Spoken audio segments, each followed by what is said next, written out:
naka-video. Video. Ito na lang. Ano masasabi mo sa event na to, Boss Efren? Support lang tayo. Support lang tayo. Para sa mga RC Plane flyers. So shout out kay Boss Erwin De Matera. Salamat sa pag-invite sa amin. Kay Sir Erwin Ginto, shout out po. Thank you, thank you, thank you.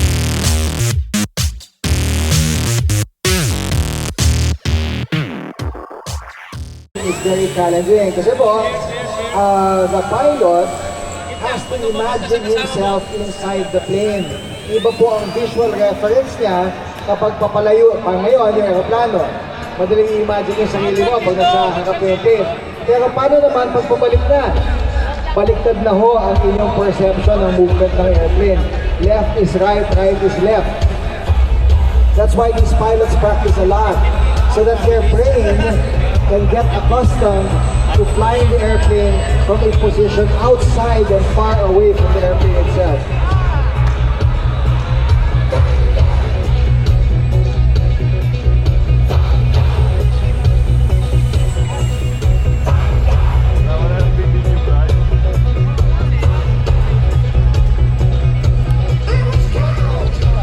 Nakakabahan ako. Tangina, ibang minute sa pano.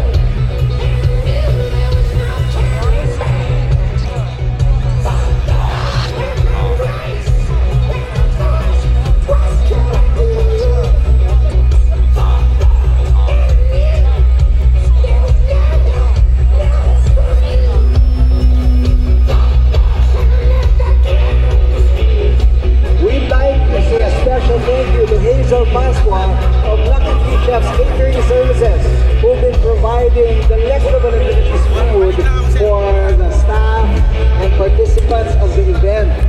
Maraming salamat po. Walang lilipad sa likod. Walang lilipad sa likod.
More affordable in recent years. In fact, you can get anything from a beginner to an advanced remote control aircraft set, even on an online purchase site. And it's much more easy to get one into the air because they now usually have electric motors instead of gasoline engines.